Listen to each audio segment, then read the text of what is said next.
Hello students, today's topic is electric current. हम लोग इस वीडियो को पहले हम लोग बना चुके हैं और हम लोगों ने लास्ट वीडियो में मैंने जैसे बताया था कि ये आपके जो फिजिक्स साइंस में स्टूडेंट जो फिजिक्स जो पार्ट है उसका जो लेसन या जो चैप्टर 10th है उसका हम लोग चैप्टर हम ले रहे हैं।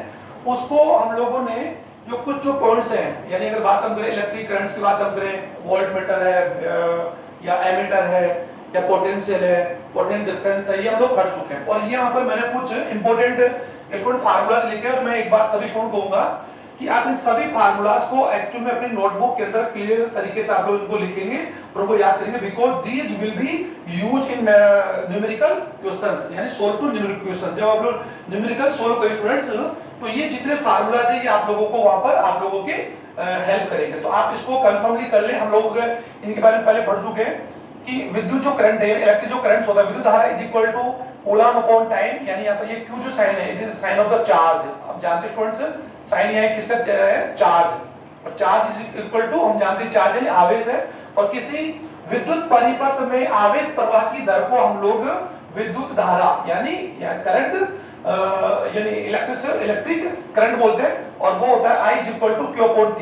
ओके स्टूडेंट्स, और हम लोग जानते हैं कि Q आवेश यानी किसी भी या जो चार्ज होता है उसकी value is equal to N। N यहाँ पर क्या है, number of electrons. Sir electrons here, electron यहाँ पर क्या है sir, it is the charge of electron. Electron का जो चार्ज है वो यहाँ पर E है और इट्स वैल्यू यानी कह सकते हैं इसकी एक वैल्यू, इलेक्ट्रॉन की जो एक वैल्यू होती है स्टूडेंट, इलेक्ट्रॉन की जो चार्ज की एक वैल्यू होती है 1.6 मल्टीप्लाई 10 पावर माइनस 19 होता है। आप समझे। और हम भी जानते हैं कि एसआई यूनिट के अंदर, कौन सी यूनिट में स्टूडेंट, यू कह सकते हैं the SI unit of charge, यानी ये किसकी यूनिट बात चल रही है स्टूडेंट, चार्ज की। ओके, और हम जान सकते हैं कि जितने भी हमारी जो फिजिकल क्वांटिटी होती है वो मैं बता चुका हूं कि physical quantity mainly are two type की होती है और वो हम लोग पढ़ भी चुके हैं, फंडामेंटल क्वांटिटी और एक होती है डेरिवेटिव। ओके, हम लोग आज डिस्कस करेंगे। तो जो चार्ज की कह सकते हैं ऐसा यूनिट ऑफ चार्ज वो क्या होती है, कूलम होती है।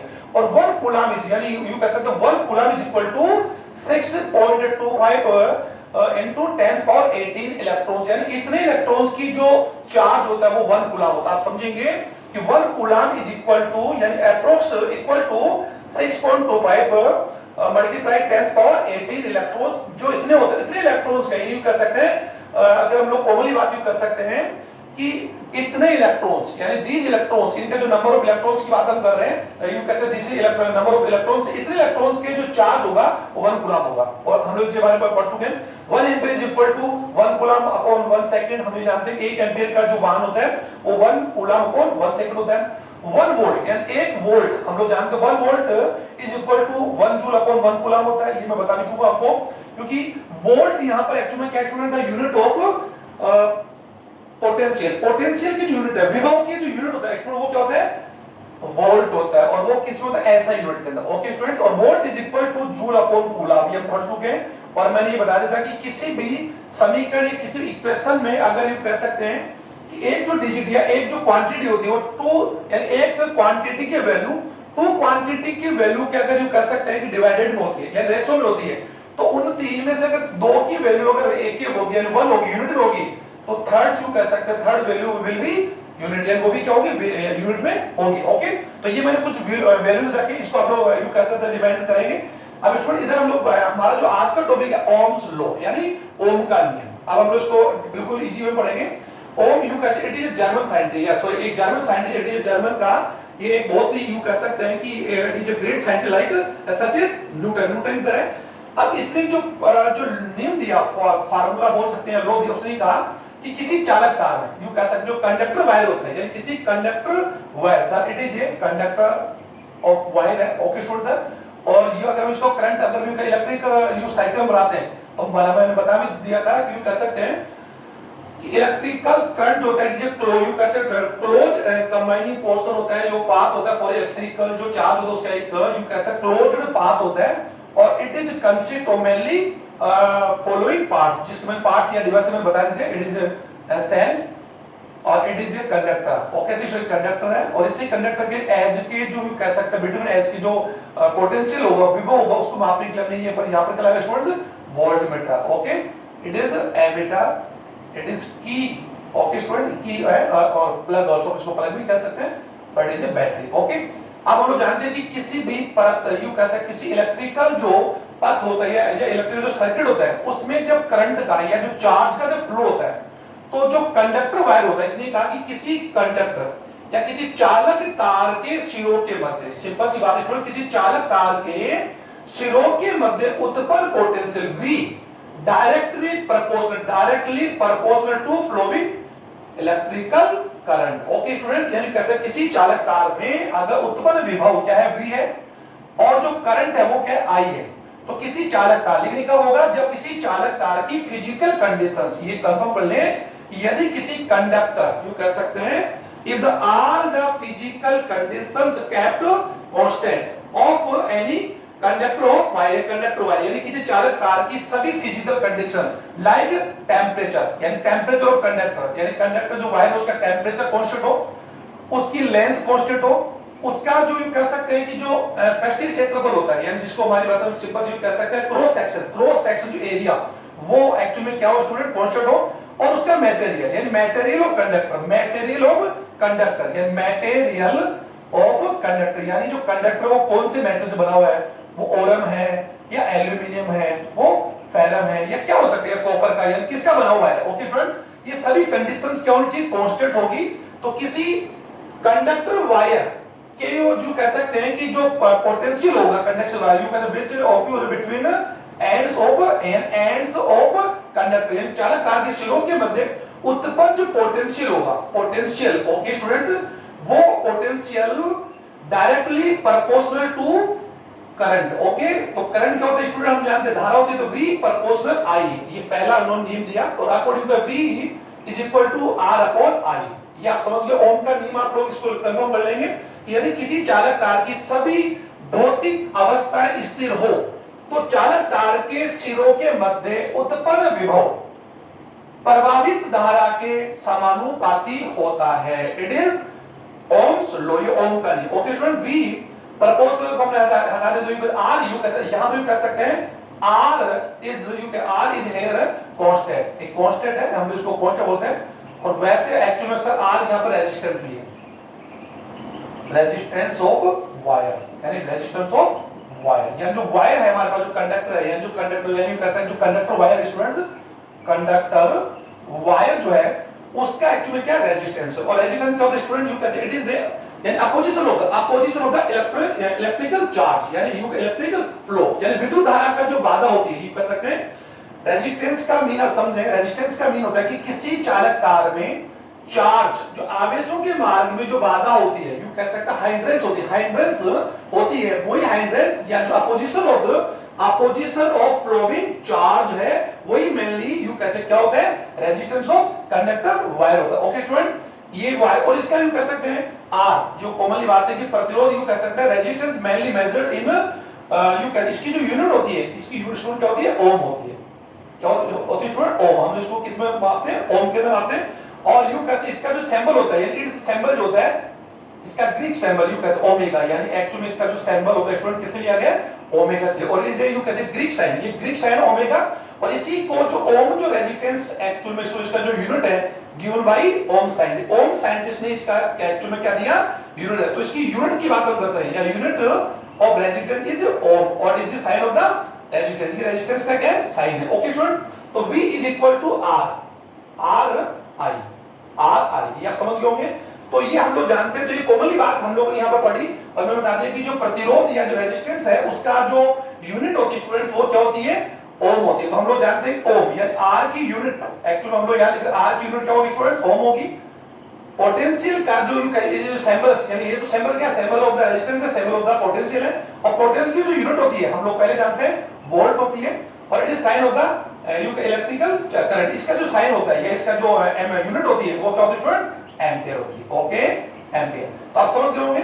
अब यहाँ पर हम कर सकते हैं कि sir V is equal to R multiply I, आप कॉमनली बात भी कर सकते हैं, यदि किसी चालक तार, जो हमारे पास जो चालक तार है, जो कंडक्टर वायर है, उस कंडक्टर वायर में अगर वो कंडक्टर वायर का अगर यू कह सकते हैं कि रेजिस्टेंस अगर क्या है सर 1 ओम है, 1 ओम है, और इसमें जो करंट जो चार्ज है या जो फ्लोइंग जो चार्ज है, फ्लोइंग जो इलेक्ट्रिक जो करंट है वो क्या है स्टूडेंट 1 एंपियर, 1 एंपियर।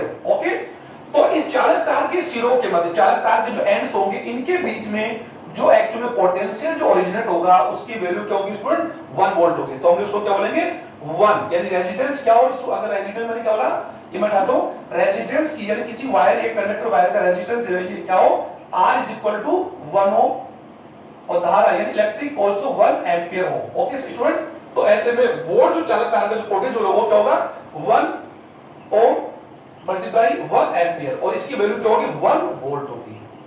तो 1 वोल्ट की डेफिनेशन क्या लिख सकते हैं कि किसी यू कैसे 1 ओम के चालक तार के सिरों में प्रवाहित धारा का मान अगर 1 एंपियर हो तो चालक तार के सिरों के मध्य उत्पन्न पोटेंशियल या विद्युत विभव विल बी 1 वोल्ट होगा। ओके स्टूडेंट, इसकी डेफिनेशन आप इजी में लिख पाएंगे।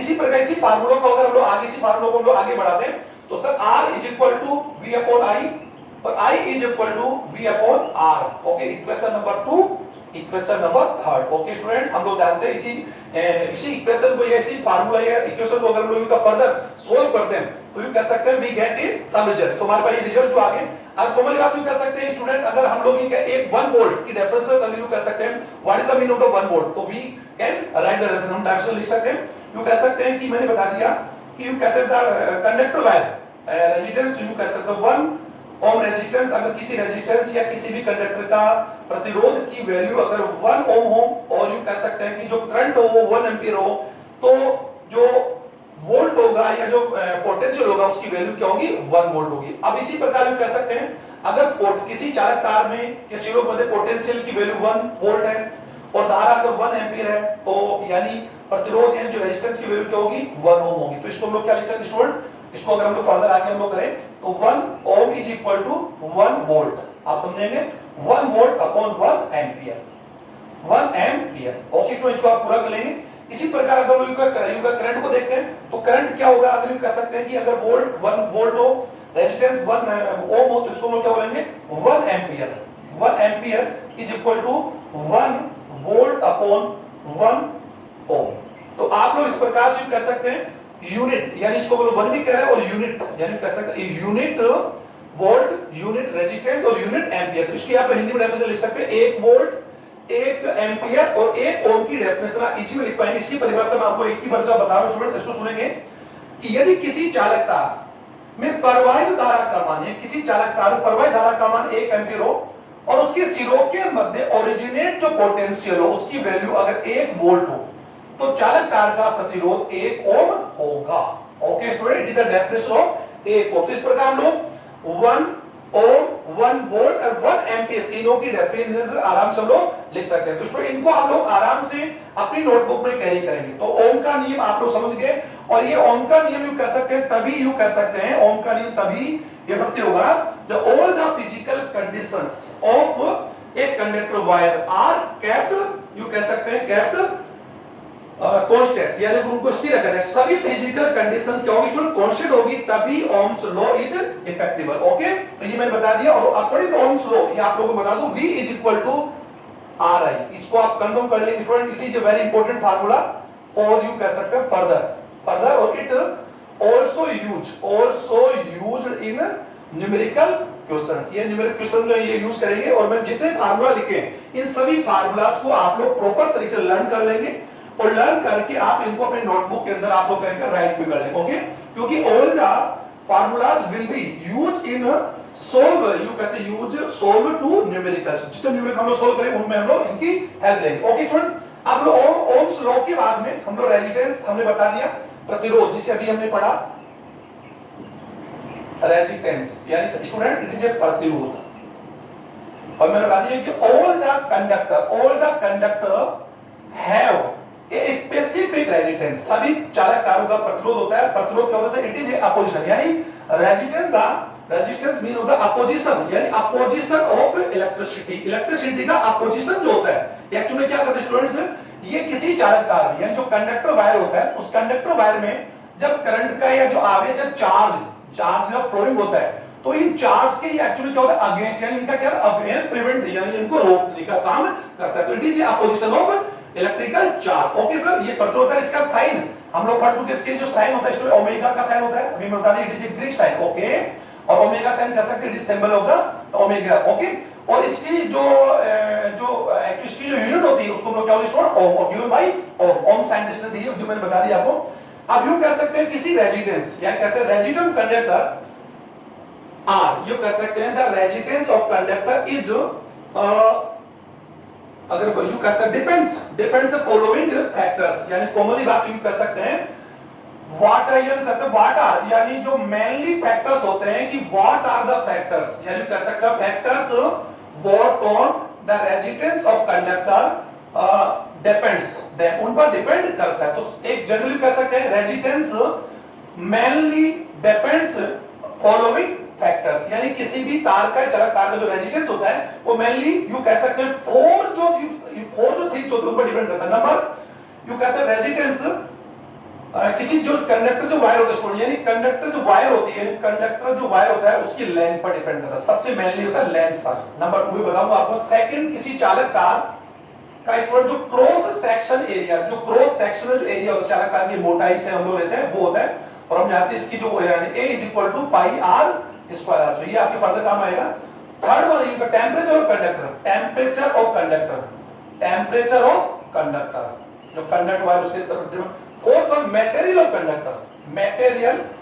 कंडक्टर, ये कंफर्म है material of conductor. Okay students, यानी मेनली कह सकते हैं कि जो रेजिस्टेंस होता है, प्रतिरोध, चार बातों पर डिपेंड करता है। नंबर 1 चालक तार की लंबाई पर, यानी किसी चालक तार की लंबाई पर। ओके, चालक तार के पृष्ठ यानी अनुप्रस्थ काट के क्षेत्रफल, यानी cross sectional area. Third one you कह सकते हैं it depends on temperature of conductor, यानी कंडक्टर का जो टेंपरेचर होता है स्टूडेंट, यानी कौन सा टेंपरेचर। ओके, टेंपरेचर हम लोग इसमें कांस्टेंट रखेंगे। मटेरियल, अगर बात को हम लोग जानते हैं कि किसी भी चालक तार का जो कांस्टेंट होता है वो टेंपरेचर के अनुसार एक्चुअली तो चेंज होता है स्टूडेंट। ओके सर, अगर टेंपरेचर की वैल्यू में टेंपरेचर की कह सकते हैं कि मेजर में अगर हम लोग चेंज करते हैं तो डेफिनेटली यू कह सकते हैं कि रेजिस्टेंस आल्सो, या रेजिस्टेंस आल्सो चेंज, यानी रेजिस्टेंस भी क्या होगा, चेंज होगा। Okay, third fourth one material of the conductor, conductor का जो मैटर होता है वो कंडक्टर एक्चुअली किससे मिलकर बना होता है, कॉपर है, अगर बात एल्यूमिनियम है, ओरम से बना हुआ है, फेरम से बना हुआ है, जिंक है, किसका यू कह सकते हो कंडक्टर। ओके स्टूडेंट्स, तो ये चार बातें डिपेंड करेंगी। Important, this is a very important question. You कह सकते हैं, बात यू कहते हैं ऑन, ये अगर यहां पे ये कि किसी चालक तार का प्रतिरोध कितने कारकों पर डिपेंड करता है, तो ये आप इसको इस प्रकार लिख सकते हैं, the factors which on resistance you का रेजिस्टेंस डिपेंड्स, यानी factors which on resistance of the conductor of resistance depends on, यानी पर डिपेंड करता है। ओके स्टूडेंट, अब यह बोर्ड प्रोवाइड करते हैं। अब मैं यहां पे इनको समझा रहा हूं कि किसी चालक तार का प्रतिरोध किस प्रकार से, चालक तार का प्रतिरोध कौन से कारकों पर डिपेंड करता है उसको हम डिपेंड करते हैं। तो हमारे पास कह सकते हैं स्टूडेंट, सर इट इज एक कंडक्टर वायर। ओके सर, और इसकी लेंथ अगर कैसे, its length is equal to L metre, हमने इसकी लंबाई क्या मानी sir, L metre. Okay students, okay, और इट्स सरफेस एरिया, अगर यू कह सेक्शन, अगर यू कह क्रॉस एरिया या cross section area is equal to A metre square. Okay students, तो किसी भी चालक तार का जो रेजिस्टेंस है, it is resistance of wire, तो किसी भी वायर का कह सकते हैं resistance directly proportional to length of conductor wire, यानी किसी चालक तार का जो रेजिस्टेंस होता है वो चालक तार की लंबाई के डायरेक्टली प्रोपोर्शनल होता है, यानी समानुपाती होता है। इट इज द इक्वेशन 1, इसको समझ लेंगे। Resistance directly proportional to length of the conductor wire, या कंडक्टर की जो लेंथ होगी उसके ऊपर डायरेक्टली क्या होगा, प्रोपोर्शनल होगा। सेकंड, अगर बात हम लेंथ की बात करें, लेंथ के कैसे डिपेंड कर रहा है मैं बता दिया, its direct proportional to length of conductor wire. Second one, अगर बात हम कर सकते क्रॉस सेक्शन एरिया की बात हम करें तो ये कह सकते हैं द रेजिस्टेंस ऑफ कंडक्टर, या रेजिस्टेंस इनवर्स प्रोपोर्शनल ऑन या proportional to cross section area of conductor wire. तो किसी भी चालक तार का जो रेजिस्टेंस पतला होता है वो उसके section area, cross section area के रिवर्स या इनवर्स, या इनवर्स प्रोपोर्शनल, यानी व्यक्त कर्मानुपाती है। Is equation 2। ओके, तो इस प्रकार हमने यहां पर देखा कि ये समीकरण हमारे पास बन गया। अब हम लोग क्या करेंगे, समीकरण 1 यानी इक्वेशन 1 और इक्वेशन जो 2 है इनको हम लोग क्या करेंगे, मिक्स कर लेंगे। इनको यू कह सकते हैं, इनको कॉमन ले लेंगे, तो यू कह सकते हैं इनको कॉमन लेने पर R प्रोपोर्शनल L अपॉन ए हो जाएगा। ये आप समझ गए होंगे। ये आप कर सकते हैं इक्वेशन 1 और 2 को मिक्स करने पर इक्वेशन हम लोग इक्वेशन भी सॉल्व किया, we get a third equation. और इक्वेशन हम लोग समझ गए होंगे L अपॉन A, ओके। और यहाँ पर अल्फा जो हम लोग कांस्टेंट की बात हम कर सकते हैं, तो आप समझ पा रहे हैं। इसको जब हम हटाएंगे तो जब हम लोग कभी किसी कांस्टेंट या किसी रिवर्स समानुपाती है जो उसके चिन्ह को हटाते हैं तो एक कांस्टेंट लेते हैं, तो R is equal to KL upon A, okay student. यहाँ पर कह सकते हैं here K is a constant. Student क्या है? कांस्टेंट है। और इसको हम लोग बोलते हैं, इसको बोलेंगे स्पेशल रेजिस्टेंस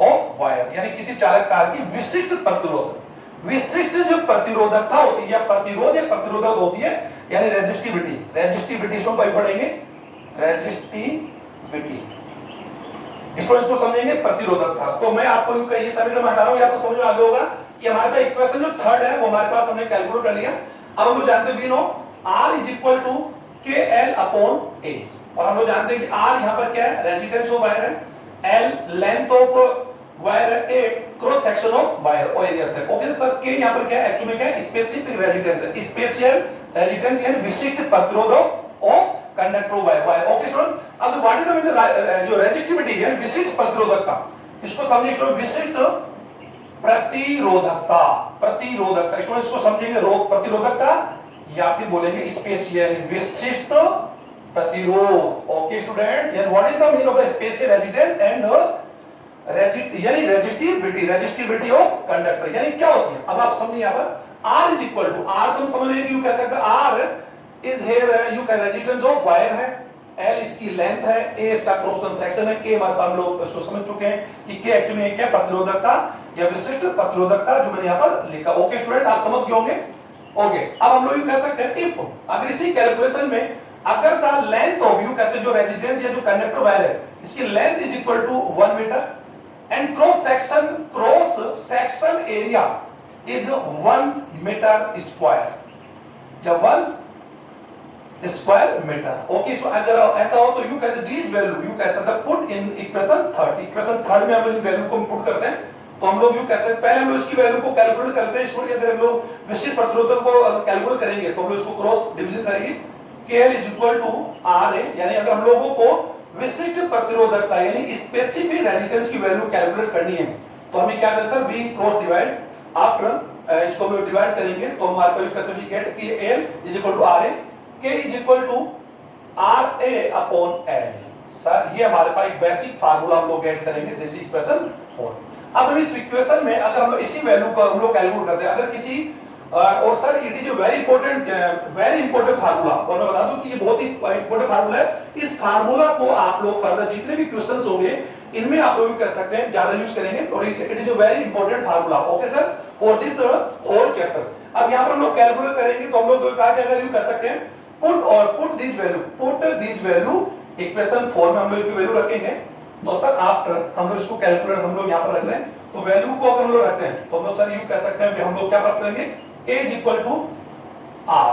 अगर हम लोग इसके वो अभी हम लोग इसका यूनिट कैलकुलेट कर लेंगे, पहले स्टूडेंट्स का हम लोग इसका यूनिट कैलकुलेट करते हैं। अगर यूनिट कैलकुलेट करते हैं तो व्हाट इज द यूनिट, यानी what is the unit of space, हम लोग जानते हैं कि R की यूनिट तो हम लोग जानते हैं, R की यूनिट वो तो क्या स्टूडेंट ओम होती है, L की हम लोग जानते हैं मीटर होती है इसकी, तो हम लोग इसकी यूनिट कैलकुलेट करेंगे तो हम लोग जानते हैं कि R का यूनिट ऑफ R क्या स्टूडेंट क्या होता है, हम लोग स्टूडेंट जानते हैं ओम होता है, मल्टीप्लाई A की क्या होती है मीटर स्क्वायर, क्योंकि इट इज एरिया, और ये क्या होगा मीटर, ओके। तो metre cancel out to metre, यहां पर 1 मीटर कैंसिल हो जाएगा, is equal to ohm into metre. इसको कंफर्म कर लेंगे sir. And what is the unit of okay sir, what is the unit of specific, यानी what is the unit of प्रतिरोधकता या रेजिस्टिविटी, यानी प्रतिरोधकता की यूनिट क्या होगी, ओम इनटू मीटर होगी, यानी ओम इनटू मीटर। इसको कभी कर लेंगे, हम जानते हैं कि रेजिस्टेंस की जो यूनिट तो क्या होती है, ओम होती है, और विशिष्ट प्रतिरोधकता की यूनिट क्या होगी, ओम इनटू मीटर होगी। अब हम इस फार्मूला को कैलकुलेट कर रहे हैं, यहां पर इसको देखेंगे तो हम लोग जानते हैं कि R की वैल्यू होगी R मल्टीप्लाई यू कैसे स्टूडेंट, हम लोग यहां पर ये मार्क थोड़ा कम काम कर रहे हैं, हम लोग को लिख रहे हैं A की वैल्यू को हम लोग पुट करते हैं तो क्या होगा 1 मीटर स्क्वायर अपॉन 1 मीटर, 1 से 1 कैंसिल हो जाएगा, ये दो कैंसिल हो जाएंगे, तो यू कह सकते हैं हमारे पास we get K is equal to R, तो इसका मतलब विशिष्ट प्रतिरोधकता की डेफिनेशन क्या होगी सर? अगर किसी चालक तार की, यानी जो कंडक्टर जो वायर हमने लिया था, अगर किसी चालक तार की लंबाई 1 मीटर और उसका अनुप्रस्थ काट का क्षेत्रफल अगर 1 वर्ग मीटर यानी मीटर स्क्वायर हो, तो चालक तार का जो प्रतिरोध है यानी resistance is equal to specific resistance, यानी स्पेसिफिक रेजिस्टेंस ही एक्चुअली उसका प्रतिरोध होगा। इसकी रेफरेंस स्टूडेंट आप लोग यू कैसे listen carefully and write in your notebook. Student, यदि किसी चालक तार की length of conductor wire is 1 metre and cross section area is 1 metre square, then अगर ये बात हम करें, then it's resistance will be, यानी resistance will be equal to specific resistance, यानी किसी चालक का 1 मीटर लंबे 1 वर्ग मीटर अनुप्रस्थ काट वाले क्षेत्रफल के चालक तार का प्रतिरोध ही विशिष्ट प्रतिरोध या प्रतिरोधकता होती है, जिसे हम लोग रेजिस्टिविटी ऑफ कंडक्टर भी कहते हैं। तो स्टूडेंट्स, इस फार्मूला को आप लोग बिल्कुल अच्छी तरह कैलकुलेट कर लेंगे। और हम लोगों ने जो कैलकुलेट किया, एक तो इसमें हमने क्या कैलकुलेट किया, what is the unit of, यानी what's unit of specific resistance, यानी विशिष्ट प्रतिरोधकता यूनिट क्या होगा? ओम इनटू मीटर होगा। और व्हाट इज, अगर यू इनकी वैल्यूज अगर हमारे पास एक हो तो हम इसकी वैल्यू को हम लोग निकाल सकते हैं। और ये को formula sir it will be used further numerical, यानी आगे जो न्यूमेरिकल क्वेश्चंस को जो आप लोग सॉल्व करेंगे तो ये वहां पर आपके बहुत ही ज्यादा इंपॉर्टेंट वर्क काम आएगा। ओके स्टूडेंट, तो इस चैप्टर के इसी यूनिट को मैं यही खत्म कर रहा हूं। अब जो नेक्स्ट जो वीडियो हम लोग बनाएंगे तो हम लोग उसमें नए टॉपिक्स के साथ आएंगे। तो स्टूडेंट्स, आप लोग कंफर्म कर लें, जितने भी फार्मूला हमने इस चैप्टर में हमने पढ़े, इन सभी फार्मूलास को आप लोगों ने देखा होगा कि फार्मूला V यानी किसी चालक तार का जो पोटेंशियल होता है V is equal to IR, आपने पढ़ा, यानी U कर सकते हैं, आप RI भी लिख सकते हैं। ओके स्टूडेंट, और हम लोग जानते हैं, हम लोग ऑलरेडी जानते हैं कि V is equal to W upon Q, यानी अगर तो हम लोग इस प्रकार से हमारे पास कह सकते हैं कि V जो वोल्ट होता है, किसी चालक पोटेंशियल जो होता है वो एक्चुअल में पोटेंशियल के जो फार्मूलाज होते हैं वो यू के डिफरेंट टाइप्स के होते हैं। और हम लोग कौन से क्वेश्चन पे कौन से फार्मूला यूज करेंगे वो डिपेंड्स करता है कि हमारे पास कौन सी जो फिजिकल क्वांटिटी हमारे पास, यानी कौन सी क्वांटिटी हम लोगों को दी जाएगी। Okay students, which quantity is given, okay question, तो उसके बारे में डिपेंड करेंगे। तो ये सारे फार्मूलाज आप लोग कैलकुलेट करेंगे। और यहाँ पर आप देख पा रहे हैं कि इन्हीं फार्मूलाज के द्वारा हम लोग क्वेश्चन के हम लोग एक फार्मूला से we can derivated some more formulas, हम लोग कुछ फार्मूला प्राप्त कर सकते हैं। तो स्टूडेंट, इस वीडियो को आप अपने carefully listen and carefully watch करने के बाद में आप समझेंगे और इससे रिलेटेड जितने भी टॉपिक्स या जितने क्वेश्चंस होते हैं उनको आप सॉल्व करेंगे। थैंक यू स्टूडेंट, मैं जल्दी एक वीडियो के साथ फिर आपके सामने आऊंगा। और ज्यादा से ज्यादा इस वीडियो को लाइक करें, सब्सक्राइब करें और बेल आइकन को जरूर दबाएं। Thank you students.